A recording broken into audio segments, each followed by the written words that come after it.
आज के वीडियो में हम देखने वाले हैं लाइब्रेरी एंड पैकेज के बारे में। कल के वीडियो में हमने देखा था byte code, JVM, JRE and JDK। JRE का हमने एक पॉइंट देखा था, JRE includes Java library and supporting files. मैंने आपको कल बताया था कि JRE के अंदर JRE इंक्लूड करता है Java library and supporting file. Suppose अगर हम कोई प्रोग्राम लिख रहे हैं एंड उस प्रोग्राम का सपोज हमने ये प्रोग्राम लिखा हुआ है एंड इस प्रोग्राम में हम यूज़ कर रहे हैं system.out.println। तो ये सिस्टम कैसे वर्क कर रहा है, ये इसका पीस ऑफ कोड हमें JRE प्रोवाइड करता है।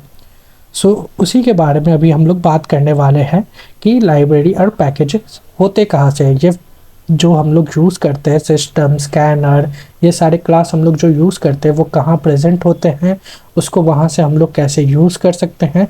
आज हम लोग उन्हीं सब चीज़ों के बारे में बात करने वाले हैं। तो चलिए शुरू करते हैं। What is a package? A package is simply a folder.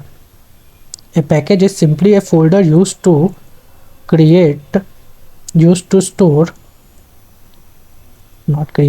store and organize Java classes, interfaces, and sub-packages. So what is a package? A package is simply a folder used to store, organize Java classes and interfaces and sub packages. So package क्या होता है? एक simply एक folder होता है। जैसे हमारा computer में हम लोग कोई फोल्डर क्रिएट करते हैं जिसके अंदर हम लोग अपने सारे चीज़ों को ऑर्गेनाइज करते हैं, उसी तरीके से जावा में पैकेज भी एक फोल्डर होता है जो हमारे सारे जावा क्लास, इंटरफेस और सब पैकेजेस को ऑर्गेनाइज करता है। और ये इंटरफेस क्या है, तो ये हम लोग अभी आगे आने वाले वीडियोस में देखने वाले हैं कि इंटरफेस क्या है। जस्ट आप समझो कि ये भी एक तरीके का हम लोग क्लास की तरह ही होता है जिसको हम लोग क्रिएट करते हैं, कोड करते हैं और उसका यूज़ करते हैं हमारे क्लास के साथ। तो अभी के लिए बस इतना समझो। हम लोग एक इंटरफेस फाइल बनाते हैं, जैसे हम लोग क्लास का एक फ़ाइल बनाते हैं उसी तरीके से इंटरफेस एक फ़ाइल बनाते हैं। और पैकेज के अंदर हम लोग सिंपली इन्हीं सब चीज़ों को मैनेज करते हैं। सपोज हमने एक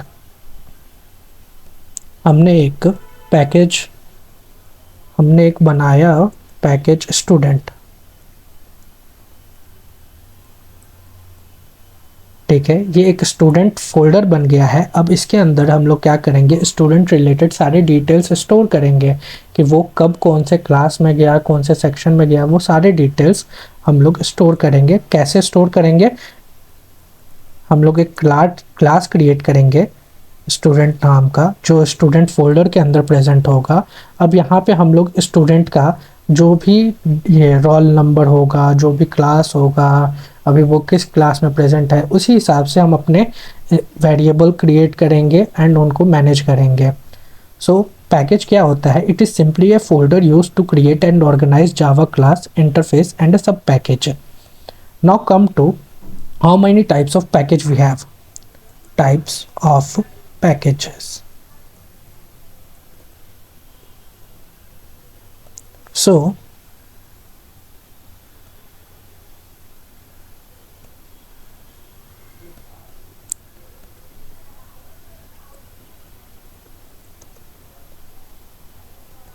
we have two packages. First is built-in package.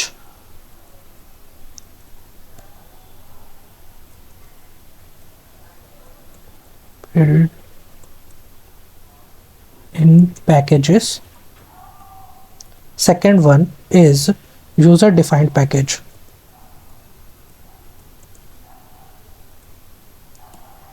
और ये जो बिल्ट इन पैकेजेस है ये हमारा JRE के साथ आता है। जब हम लोग JRE डाउनलोड करते हैं तब ही वो हमारे साथ साथ कुछ बिल्ट इन पैकेजेस भेजता है जिसको हम लोग यूज़ कर सकते हैं easily. End user defined packages ये वो होता है जो अभी हमने क्रिएट किया। जैसे ये स्टूडेंट जो हो गया, ये हमारा यूज़र डिफाइंड पैकेज हो गया और इसके अंदर हम लोग स्टूडेंट डाटा मैनेज कर रहे हैं। बिल्ट इन पैकेजेस वो होता है, जैसे मैंने कल आपको एक एग्जांपल दिया था JRE के टाइम पे, कि सिस्टम एक हमारा जो सिस्टम जो हमारा एक क्लास है वो प्रेजेंट होता है java.lang पैकेज में, और उसको हम लोग यूज़ करते हैं फ्रीली ईजिली। वो हमारा बिल्ट इन पैकेजेस के अंदर में का एक एग्जाम्पल हो सकता है। अब बात आता है why do we use packages. Why do we use packages, आखिर ऐसा क्या ज़रूरत हो पड़ा कि हम लोग पैकेज यूज़ कर रहे हैं? बिना पैकेज के क्या हम लोग अपना काम नहीं कर पाते? अच्छा आप एक बात बताओ, अगर हमने एक लाइब्रेरी ओपन किया है, ठीक है, अब उस लाइब्रेरी में ऑब्वियसली हम लोग बुक शेल्फ बनाने वाले हैं, बुक रखने वाले हैं, राइट? तो अब हमारे पास मिलियंस ऑफ बुक्स है, तो क्या हम उन बुक्स को कहीं भी रख सकते हैं, या सिर्फ हम लोग या बिना ऑर्गेनाइज किए हुए उन बुक को रख देंगे और यूज़र आएंगे, जो भी कस्टमर आएंगे वो कहीं से भी कोई भी बुक, उन्हें पता ही नहीं चल रहा होगा कि ये बुक कौन से जॉनर का है, इसका मतलब ये हिस्ट्री रिलेटेड बुक है, ये सिविक्स रिलेटेड बुक है, ये इकोनॉमिक्स रिलेटेड बुक है, किसी को कुछ पता ही नहीं चलेगा क्योंकि हमने बुक को ऑर्गेनाइज किया ही नहीं है। हम बुक को ऐसे ही रख दिए हैं, मतलब ऐसे ही एक जगह पे स्टोर करके रख दिया है, तो किसी कस्टमर को पता ही नहीं चलेगा कि हमें हमारा बुक कहाँ मिलेगा हमें। सो पहला चीज़ है कैटेगराइजेशन। पैकेज का हम लोग यूज़ कैटेगराइजेशन के लिए करते हैं।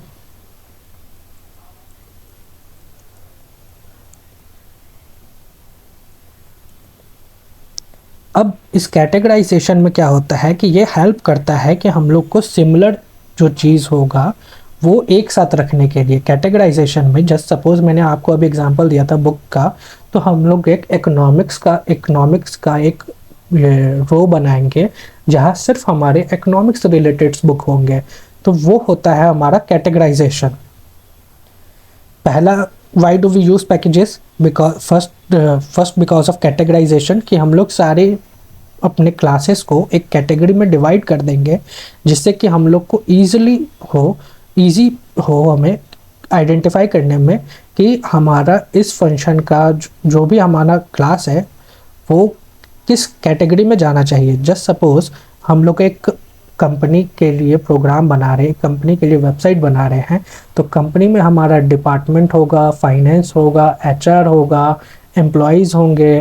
तो अब हमें अगर किसी भी एम्प्लॉय को, जैसे डिपार्टमेंट के अंदर हमारे 4 डिपार्टमेंट आ गए हैं, ये तुम्हारे फाइनेंस, एचआर, सेल्स, ये 3-4 डिपार्टमेंट आ गए हैं, तो अब एम्प्लॉय किस डिपार्टमेंट में जाएगा वो सब चीज़ हम लोग कैटेगराइज करेंगे। तो कैटेगराइजेशन क्या होता है? It helps group similar classes together. जैसे हमने स्टूडेंट पैकेज बनाया था, तो अब स्टूडेंट पैकेज के अंदर हम लोग स्टूडेंट का मार्क्स, रिजल्ट और स्टूडेंट का इंफॉर्मेशन स्टोर कर सकते हैं। तो ये क्या हुआ? कैटेगराइजेशन हुआ। सेकंड क्या है? एक्सेस प्रोटेक्शन के लिए भी हम लोग को यूज़ होता है पैकेज का। अभी एक्सेस प्रोटेक्शन क्या है कि सपोज़ मैंने आपको एक बुक का एग्जांपल दिया था, एक लाइब्रेरी का एग्जांपल दिया था। अब हम लोग उसमें इकोनॉमिक्स का शेल बनाए थे, इकोनॉमिक्स का एक रो बनाया था हमने, फिर हमने हिस्ट्री का रो बनाया था, फिर हमने ज्योग्राफी का रो बनाया था। तो अब अगर हमारा ज्योग्राफी बुक है तो क्या हम लोग उसको इकोनॉमिक के रो में जाकर के उसे प्लेस कर सकते हैं? नहीं, राइट? क्योंकि वो अलाउड नहीं होगा, क्योंकि वो बिलोंग करता है ज्योग्राफी रो को, तो आप उसको वहाँ नहीं रख सकते हैं। तो यही है हमारा एक्सेस प्रोटेक्शन। अगर हमने कोई भी एक्सेस मॉडिफायर का यूज़ नहीं किया है, just like public, private, protected, अगर हमने इन 3 का यूज़ नहीं किया है और डायरेक्टली अगर हम लोग कोई क्लास क्रिएट कर रहे हैं तो वो हमारा डिफ़ॉल्ट क्लास होता है, ठीक है। अब एक्सेस प्रोटेक्शन के बारे में बताता हूँ। पब्लिक क्या होता है? वो हमारा किसी भी, हम लोग उसको कहीं से भी एक्सेस कर सकते हैं अगर वो किसी भी पैकेज में प्रेजेंट हुआ। सपोज पैकेज स्टूडेंट हमने बनाया, पैकेज टीचर हमने बनाया, पैकेज स्कूल बनाया। ठीक है, अब हमारा जो स्टूडेंट के अंदर में हमने जो 2-3 क्लास बनाए थे, फर्स्ट क्लास हो गया marks dot Java, student dot Java, then result dot Java. ठीक है, टीचर के अंदर हो गया subject dot Java, then name dot Java, teacher name dot Java. School के अंदर हमने बना दिया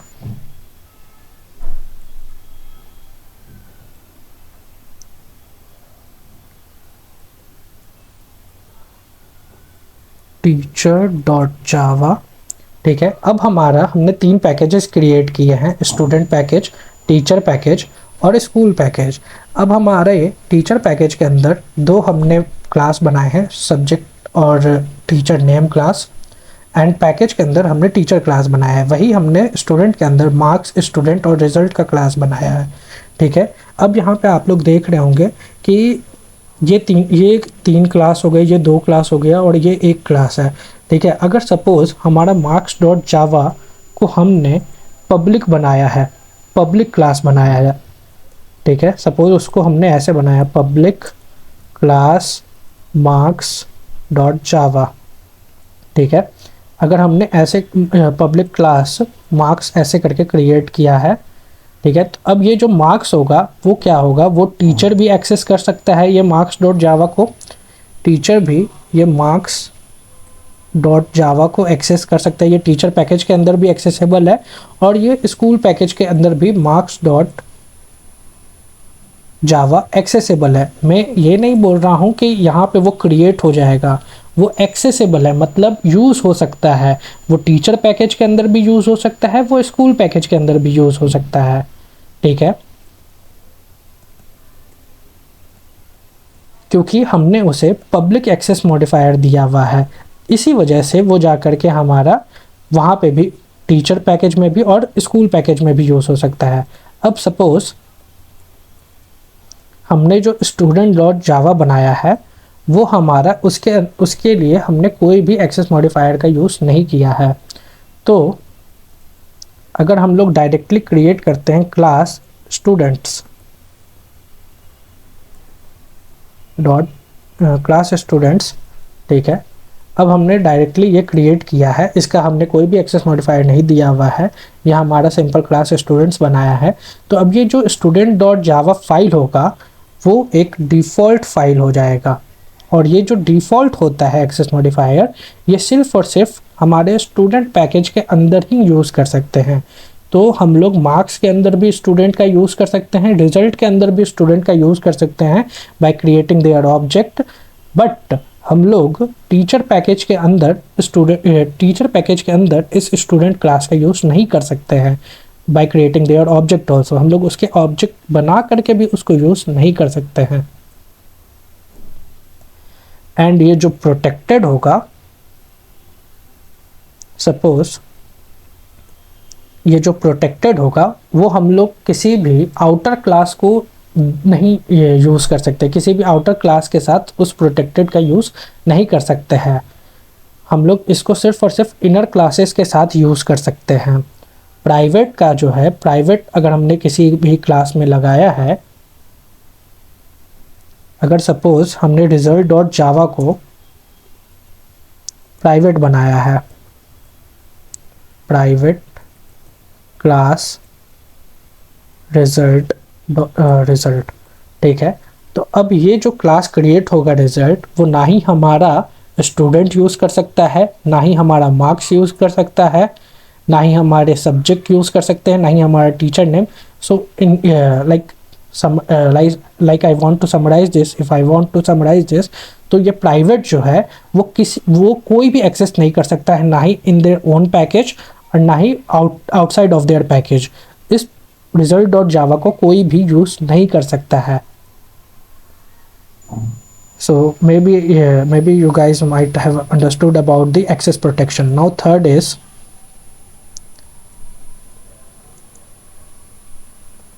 prevent naming collision. So may be आपको समझ में आ गया होगा कि हमने एक्सेस प्रोटेक्शन का क्या यूज़ होता है पैकेज में, हम लोग उसका क्यों यूज़ करते हैं, ताकि हम लोग अपने क्लास को रेस्ट्रिक्ट कर सके या फिर उसको यूज़ करने के लिए यूज़ कर सके हर जगह. अगर हम लोग को हर जगह यूज़ करना है तो हम लोग को ये पब्लिक यूज़ करना होगा एक्सेस मॉडिफायर. अगर हम लोग को उसको रेस्ट्रिक्ट करना है तो प्राइवेट या फिर डिफ़ॉल्ट का यूज़ करना पड़ेगा.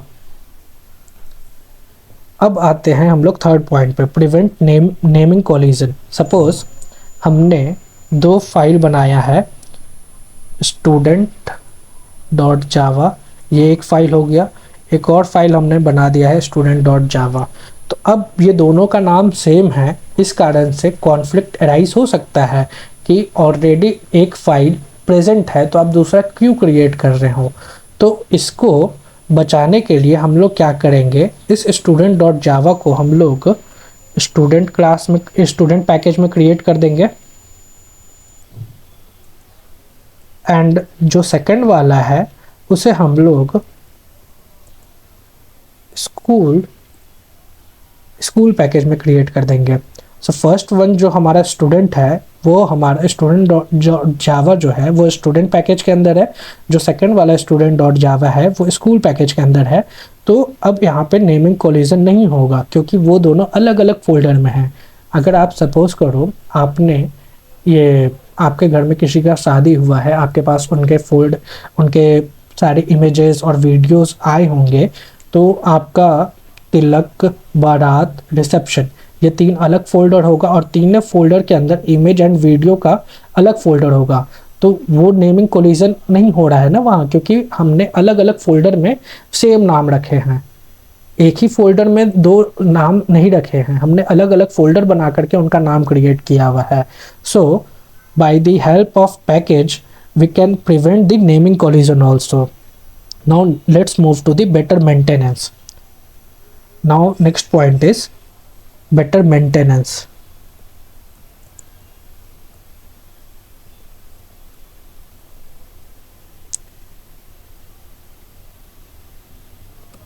Better maintenance. ओके, सो अगर सपोज करो हम कोई एक बहुत ही बड़ा प्रोजेक्ट बना रहे हैं, वहाँ पे हमारा सपोज 1000 ऑफ क्लासेस हमने क्रिएट किया है, तो अगर हमारे पास पैकेज रहेगा तो हमारे पास ईज़िली हम लोग पता कर सकते हैं कि हमारा कौन सा फाइल किस पैकेज के अंदर है.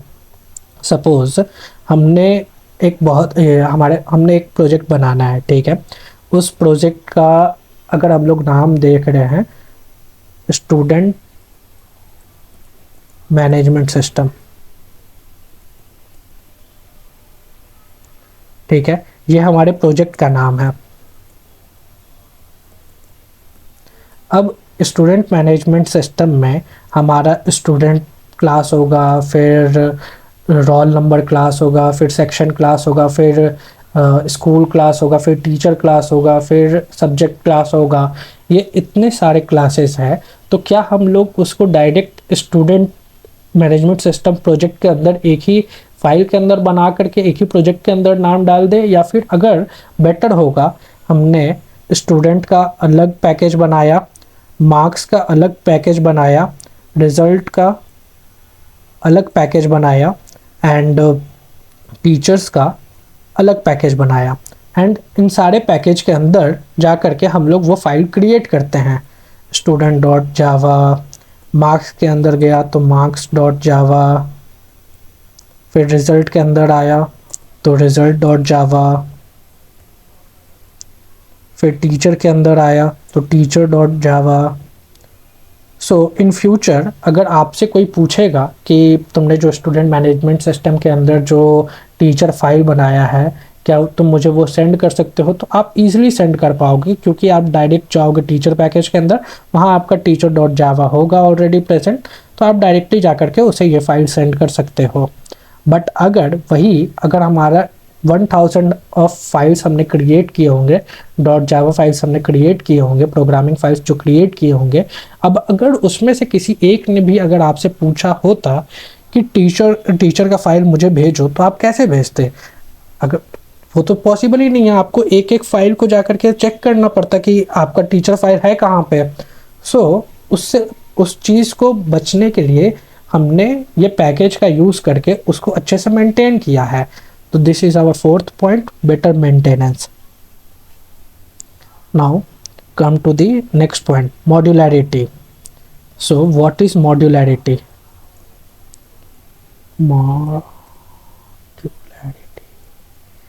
सो मॉड्यूलैरिटी क्या होता है? A big project can be divided into smaller modules. अगर हम लोग कोई भी बड़ा प्रोजेक्ट बनाते हैं तो ए बिग प्रोजेक्ट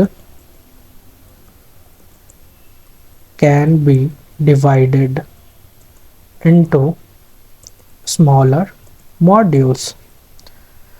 सो मॉड्यूलैरिटी का काम यही है कि अगर हमने जैसे अभी एग्जांपल दिया था 1000 जावा फाइल्स का हमने एग्जांपल दिया था, तो उसको हमने अलग अलग मॉड्यूल्स में बांट दिया, student module, marks module, result module, teacher module. So these are the modules which are handling our big project into smaller type. So इसका मेन यूज़ यही हुआ कि हम लोग अगर किसी ने भी हमसे कोई भी फाइल अगर मांगा तो हम लोग उसको ईजिली सेंड कर पाए। Now come to the last importance, fast accessibility.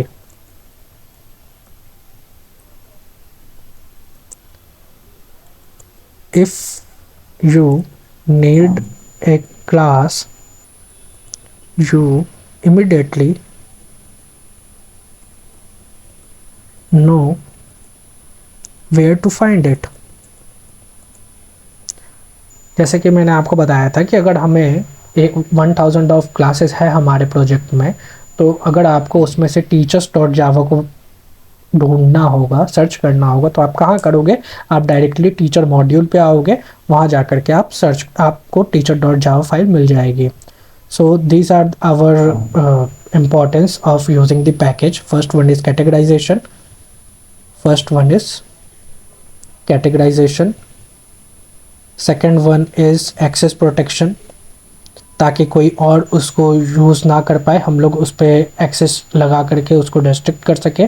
Third one is prevent naming collision, हम लोग एक से ज़्यादा फाइल का सेम नाम यूज़ कर सके और उसे दूसरे पैकेज में ये रहेगा वो, तो कोई प्रॉब्लम भी नहीं होगा। Fourth one is better maintenance, हम लोग इससे बेटर मेंटेन कर सकते हैं अपने फाइल्स को। फिफ्थ वन इज़ मॉड्यूलैरिटी, हम लोग एक बड़े प्रोजेक्ट को स्मॉल मॉड्यूल में डिवाइड कर देंगे, जिससे कि हमारा कोडिंग भी अच्छे से हो पाएगा और मैनेज भी अच्छे से कर पाएंगे। Sixth one is fast accessibility, अगर हम लोग को कोई फाइल का ज़रूरत पड़े भी तो हम लोग उसको ईजिली सर्च कर पाए। Now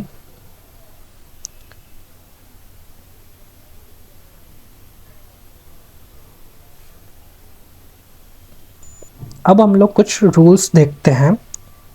what are important rules?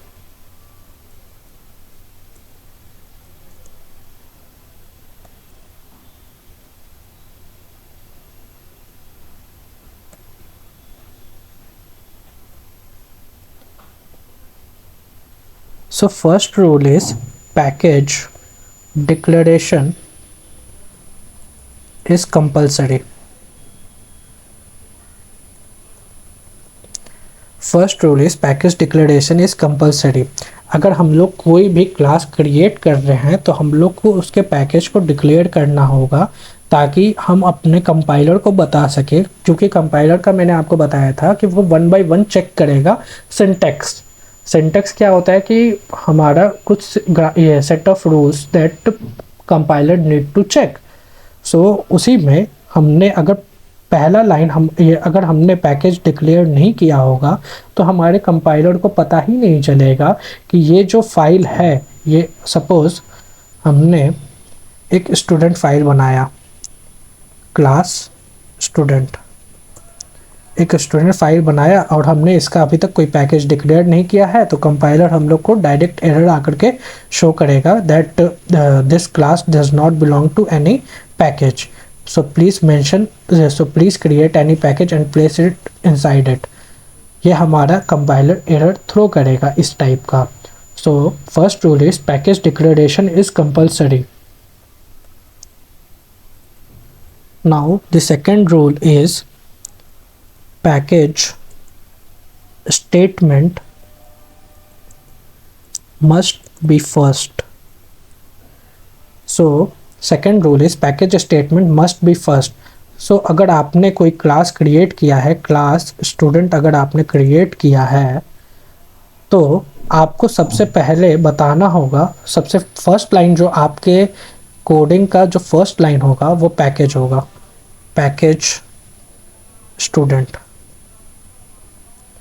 जो फर्स्ट आपका लाइन होगा कोडिंग का वो पैकेज का लाइन होगा, तभी जा कर के हमारे कंपाइलर को पता चलेगा कि ओके ये स्टूडेंट क्लास के पैकेज में स्टूडेंट नाम का क्लास क्रिएट किया हुआ है, हमने स्टूडेंट नाम के पैकेज में हमने स्टूडेंट नाम का क्लास क्रिएट किया है, तभी जा कर के हमारे कंपाइलर को ये समझ में आएगा, तभी जा कर के कंपाइलर कंपाइल हो करके अपना बाइट कोड जनरेट करेगा।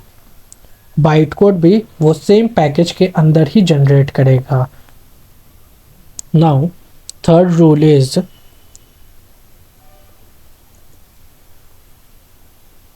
Public classes can be accessed outside package. जैसे मैंने आपको एक्सेस प्रोटेक्शन में बताया था कि पब्लिक क्लास जो होगा वो हमारे आउटसाइड पैकेज में भी एक्सेसिबल होगा। जो हमने बताया था आपको कि ये जो पब्लिक मार्क्स डॉट जावा हमने क्रिएट किया है वो हमारा टीचर पैकेज के अंदर भी एक्सेसिबल होगा, स्कूल पैकेज के अंदर भी एक्सेसिबल होगा। Now the fourth point is default members stay inside same package। मैंने ये भी एग्जांपल आपको बताया था कि सपोज़ अगर हमने स्टूडेंट डॉट जावा को डिफ़ॉल्ट बनाया या विदाउट एनी एक्सेस मॉडिफायर बनाया है, तो वो जो होगा वो सिर्फ और सिर्फ हमारे पैकेज जो स्टूडेंट पैकेज होगा इसी के अंदर हम लोग उसको यूज़ कर सकते हैं, उसको एक्सेस कर सकते हैं।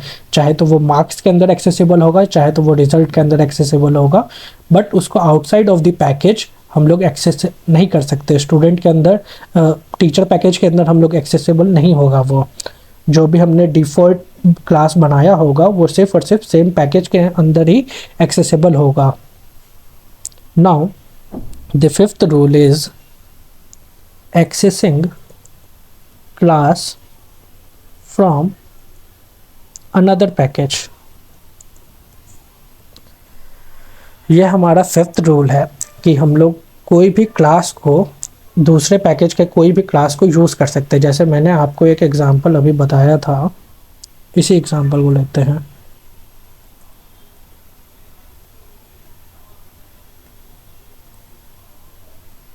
कि एक पैकेज स्टूडेंट है, एक पैकेज टीचर है, और टीचर पैकेज के अंदर सब्जेक्ट डॉट जावा और teacher name dot Java file present है। स्टूडेंट पैकेज के अंदर marks dot Java, student dot जावा और रिजल्ट डॉट जावा प्रेजेंट है। तो अब हम लोग देखेंगे कि हम लोग इस मार्क्स डॉट जावा को सब्जेक्ट डॉट जावा में कैसे यूज़ कर सकते हैं, या फिर स्टूडेंट डॉट जावा को इस सब्जेक्ट डॉट जावा में कैसे यूज़ कर सकते हैं। तो इसको यूज़ करने का दो तरीका है। There are two ways to use this. First one is we need to import all classes from that package। Okay, अगर हम लोग को इस marks डॉट जावा को यूज़ करना होगा तो पहला एक तरीका है कि हम लोग को सारे क्लासेस को, जो मार्क्स, स्टूडेंट, रिजल्ट, ये सारे क्लासेस को इंपोर्ट करना होगा टीचर पैकेज के अंदर। और वो कैसे होगा, वो हमारा एक इंपोर्ट स्टेटमेंट, इंपोर्ट कीवर्ड के थ्रू हम लोग कर सकते हैं। Import student dot asterisk. तो अगर हम लोग ये स्टेटमेंट लिखते हैं दैट ये इनसाइड द टीचर पैकेज, तो हम लोग सारे स्टूडेंट के क्लासेस को एक्सेस कर सकते हैं। सपोज़ एक आपको कोडिंग एग्जांपल देता हूँ मैं।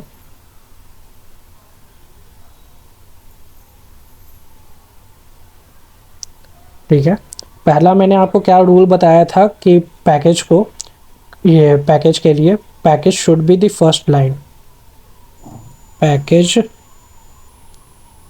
टीचर। सपोज ये पैकेज टीचर है, ठीक है। यहाँ पे हमारा पब्लिक क्लास सब्जेक्ट, ठीक है। हमने टीचर पैकेज के अंदर सब्जेक्ट क्लास को यूज़ कर रहे हैं, ठीक है। अब हम लोग को इंपोर्ट करना है, अगर हम लोग को मान लो मार्क्स डॉट जावा को एक्सेस करना है, तो मार्क्स डॉट जावा को एक्सेस करने के लिए पैकेज के बाद हम लोग को इंपोर्ट स्टेटमेंट देना होगा कि हम लोग को मार्क्स डॉट जावा चाहिए। तो मार्क्स डॉट जावा हम लोग को कैसे मिलेगा? पहला तरीका है कि हम लोग पूरा का पूरा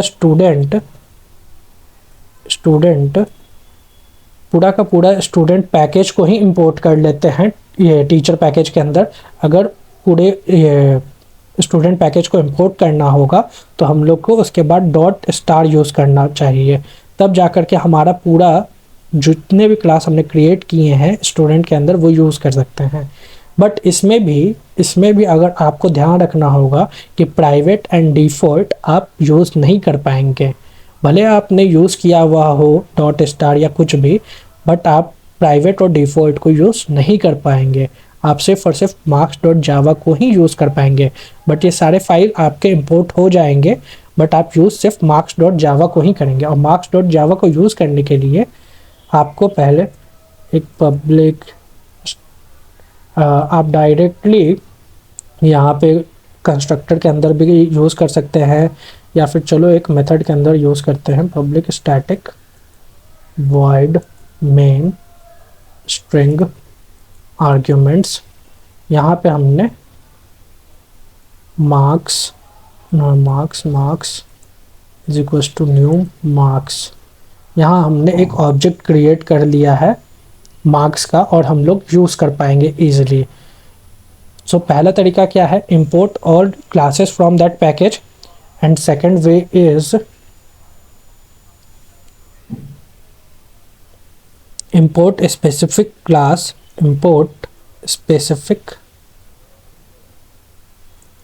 class from package। सो पहला तरीका क्या है कि हम लोग डायरेक्ट उस स्टूडेंट पैकेज के सारे क्लास को इंपोर्ट कर ले। अगर हम लोग को एक्सेस करना है कोई भी क्लास को, दूसरे पैकेज में से किसी भी क्लास को एक्सेस करना है, तो पहला तरीका है सारे क्लास को इंपोर्ट कर लो। दूसरा और सबसे बढ़िया तरीका है we can import the specific class from that package. So यही एग्जांपल लेते हैं।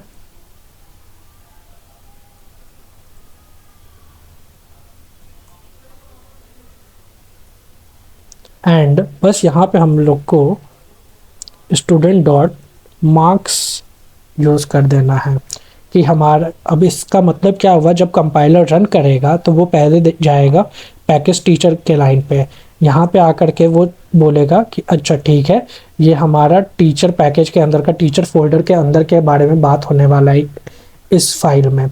अब नेक्स्ट लाइन पे आएगा तो वो देखेगा कि यहाँ पे बोल रहा है हमको इंपोर्ट करने के लिए स्टूडेंट डॉट मार्क्स को, तो वो जाएगा स्टूडेंट पैकेज के अंदर। स्टूडेंट पैकेज के अंदर जा करके वो मार्क्स डॉट जावा फाइल को इंपोर्ट कर देगा हमारे इस फाइल में। अब वहाँ से इंपोर्ट करने के बाद हमने क्या लिखा है, हमने एक क्लास क्रिएट किया हुआ है सब्जेक्ट क्लास। टीचर के अंदर हमने सब्जेक्ट क्लास को क्रिएट किया हुआ है, वहाँ पे हमारा पहला मेन मेथड हमने डाला हुआ है और उसके अंदर हमने उस ऑब्जेक्ट को क्रिएट किया है मार्क्स को, तब जा कर के ये ईजिली रन करेगा अच्छे से। अब आगे बढ़ते हैं, देखते हैं लाइब्रेरी के बारे में। So what is library? A library is a collection of pre-written classes, interfaces, methods which are present inside the package inside the packages that programmers can use in their programs. So what is library? It is a collection of pre-written classes, interfaces, method which are present inside the packages that programmer can use in their program. So हमारे packages के अंदर जो भी pre-written classes होंगे और interfaces होंगे, method होंगे, उन सभी के कलेक्शन को हम लोग पैकेज बोलते हैं और कलेक्शन ऑफ पैकेजेस को हम लोग लाइब्रेरी बोलते हैं। और इसके यूज़ से हम लोग प्रोग्रामर, जो हम और तुम्हारे जैसे प्रोग्रामर हैं, उनके हेल्प से हम लोग अपने प्रोग्राम को लिख सकते हैं। Instead of writing everything from the scratch we can use library to save our time and effort. Instead of writing everything from the scratch we can use library to save our time and effort। जैसा कि मैंने आपको एक starting में example दिया था system.out.println का, तो इसका बेसिकली काम क्या होता है कि ये आपके आउटपुट को प्रिंट करता है। अगर हम लोग इस स्टेटमेंट को यूज़ नहीं करना, इस स्टेटमेंट का अगर हमें यूज़ नहीं करना हो तो इसके आप चाहे तो इसका यूज़ कर भी सकते हैं, आप चाहे तो इसका यूज़ नहीं भी कर सकते हैं। अगर आपको इसका यूज़ नहीं करना है और आपको फिर भी कोई भी स्टेटमेंट आपको प्रिंट करवाना होगा तो आप अपना thousands of lines of code लिखो, तब जा कर के वो प्रिंट होगा। तो आप thousands of lines of code तो लिखने नहीं बैठोगे हर बार जब भी आपको कुछ भी प्रिंट कराना होगा। सो उससे बेटर क्या होगा, आप शांति से इस लाइन का यूज़ करो। ये हमारा लाइब्रेरी हमें प्रोवाइड करता है और ये जो सिस्टम क्लास है वो हमारे लैंग्वेज पैकेज के अंदर होता है। और जो लैंग्वेज पैकेज होता है हमारा, वो हमारा यूनिवर्सली विजिबल होता है। हम लोग कोई भी प्रोग्राम क्रिएट करेंगे तो उसके अंदर हम लोग लैंग्वेज पैकेज के अंदर जितने भी क्लासेस होंगे हम उन लोग को डायरेक्टली यूज़ कर सकते हैं without using N import statement. मैंने आपको बताया था पैकेज के अंदर में कि अगर आपको कोई भी क्लास को यूज़ करना हो, किसी भी क्लास की आपको ज़रूरत हो तो आप इंपोर्ट का यूज़ कर सकते हो। बट एक्सेप्शन था वहाँ पे भी कि हमारा एक लैंग्वेज पैकेज है जो कि यूनिवर्सली प्रेजेंट रहता है। जब भी हम लोग क्लास क्रिएट करते हैं तो वो उसके साथ ऑलरेडी क्रिएट हो जाता है, जिस कारण से हम लोग को लैंग्वेज पैकेज को इंपोर्ट करने की ज़रूरत नहीं पड़ती है। इसलिए हम लोग जब भी ये लाइन system.out.println लिखते हैं तो हम लोग कोई भी इंपोर्ट स्टेटमेंट वहाँ नहीं यूज़ करते हैं, क्योंकि वो ऑलरेडी इंपोर्ट स्टेटमेंट पहले से ही लिखा हुआ रहता है बट वो विजिबल नहीं होता है। ऑलरेडी एक इंपोर्ट स्टेटमेंट लिखा जा चुका है, इंपोर्ट java.language.asterisk। सो इसका मतलब क्या हुआ कि java.lang के अंदर जितने भी क्लासेस हैं, जितने भी इंटरफेस है, हम लोग उसका यूज़ कर सकते हैं।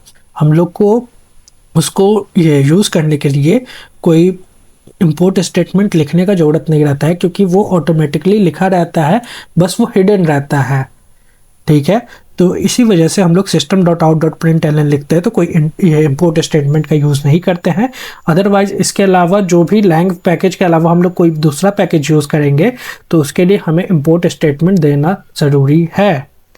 तो चलो अब आगे समझते हैं, why do we use library, do we use libraries? Okay, first because it saves time, it save time. If we don't use library we need to write everything by ourselves, so with the help of the library we can directly import it. Second is reuse existing code. So instead of creating the common functionality again and again, we can use the library code. Let's understand this with an example. Suppose अगर मुझे कोई भी square root बताना है, suppose मुझे 25 का square root बताना है जो कि 5 होगा, तो हमारे पास एक फंक्शन है, एक हमारे पास ऑलरेडी प्रेजेंट मेथड है math.sqrt, एंड अगर उसके अंदर हम लोग 25 डालेंगे तो वो हमें डायरेक्टली आउटपुट लिख करके देगा 5. ओके, एंड ये जो math.sqrt जो प्रेजेंट है वो हमारा import java.language.math के अंदर प्रेजेंट है, जो कि ऑलरेडी हमारा, जो कि ऑटोमेटिकली हमने यूज़ किया रहता है. java.lang पैकेज ऑटोमेटिकली विजिबल रहता है, ऑटोमेटिकली एक्सेसिबल रहता है, ये जो भी क्लासेस प्रेजेंट होंगे लैंग पैकेज के अंदर, जैसे कि ये मैथ क्लास, तो उसके लिए हम लोग को इंपोर्ट स्टेटमेंट लिखने की ज़रूरत नहीं है. हम लोग डायरेक्ट उस मैथ क्लास का नाम और उसके मेथड को यूज़ कर सकते हैं एंड वो हमारा आउटपुट देगा. और अगर हमें ये इसका यूज़ नहीं करना है तो हमारे पास एक और उपाय है. हम लोग उसका कोड लिख सकते हैं, स्क्वायर रूट का कोड लिख सकते हैं. Public static and find square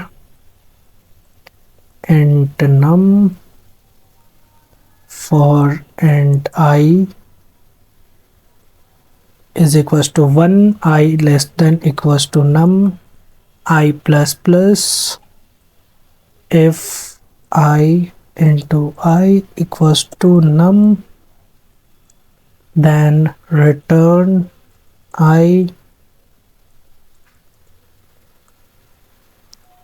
otherwise return -1. सो अभी हमने क्या किया, जस्ट एक सेकेंड, मुझे इससे प्रॉपर स्ट्रक्चर में करने दो.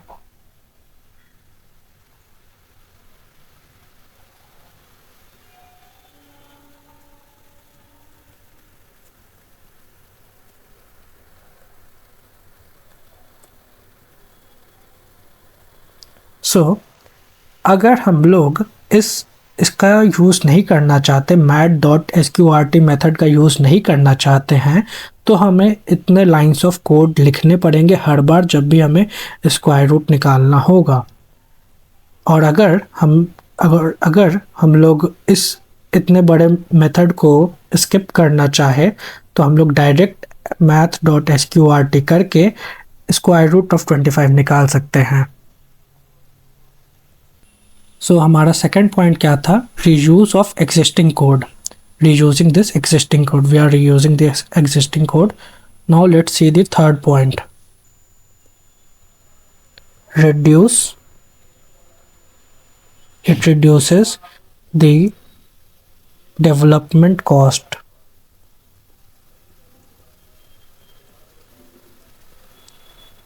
So it reduces the development cost. How it reduces the development cost? So let's understand this. अब हम लोग डायरेक्ट लाइब्रेरीज का यूज़ कर सकते हैं. हम लोग को कोई भी उसका कोड वापस से लिखने का ज़रूरत नहीं है. That means less coding. हम लोग डायरेक्टली उसको अगर ये इंपोर्ट कर सकते हैं तो लेस कोडिंग हुआ. लेस कोडिंग मतलब वो हमें कम टाइम लगेगा. हमें कोड करने में, अपने प्रोग्राम के लिए, कोई भी कोड करने के लिए कम टाइम लगेगा. कम टाइम लगेगा मतलब लेस कॉस्ट, क्योंकि हमने डायरेक्ट लाइब्रेरी यूज़ किया है. हम लोग को वो लाइब्रेरी खुद से क्रिएट करने का कॉस्ट बियरिंग नहीं करना पड़ा. अब हम लोग डायरेक्टली उस लाइब्रेरी का यूज़ करके हम लोग ईजिली अपने प्रोग्राम को और ये मैनेज कर सकते हैं. Next point is fourth, it is more reliable because popular libraries are tested by thousands or millions of developers. That's why it is more reliable, and it contains very fewer bugs than newly written code. So you can easily use it, you can easily rely on it. because there are number of thousands of developer that has spent time on it and fixes that bug. Now next point is it increases the productivity.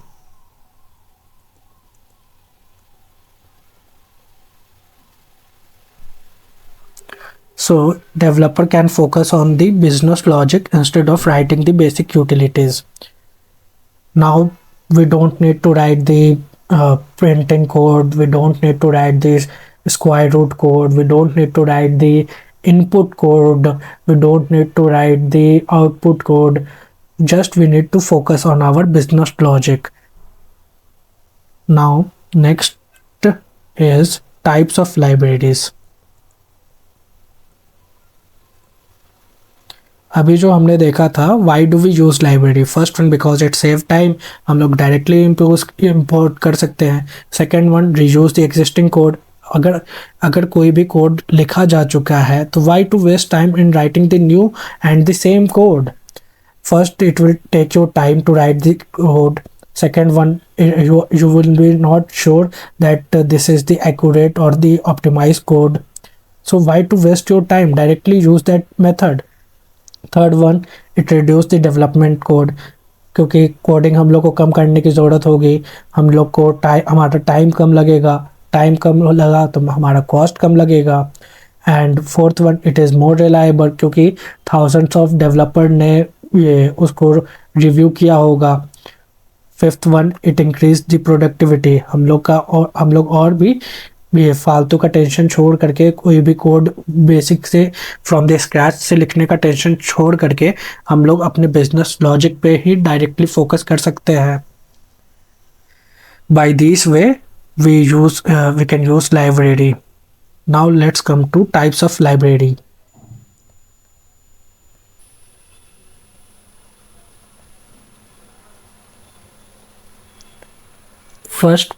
First one is standard library.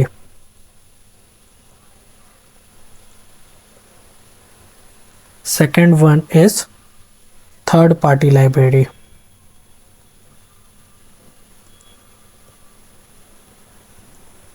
Third one is user defined libraries.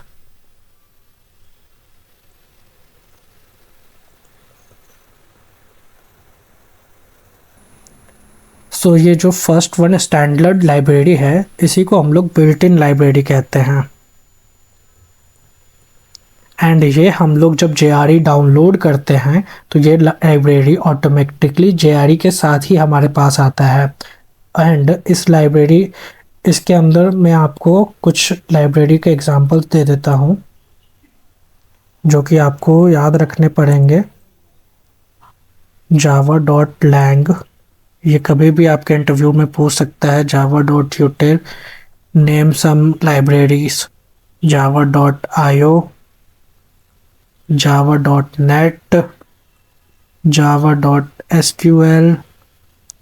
आपको basically ये 4-5 आप नाम याद कर लो क्योंकि interview में वो पूछ सकता है do you know what is library, can you give some example.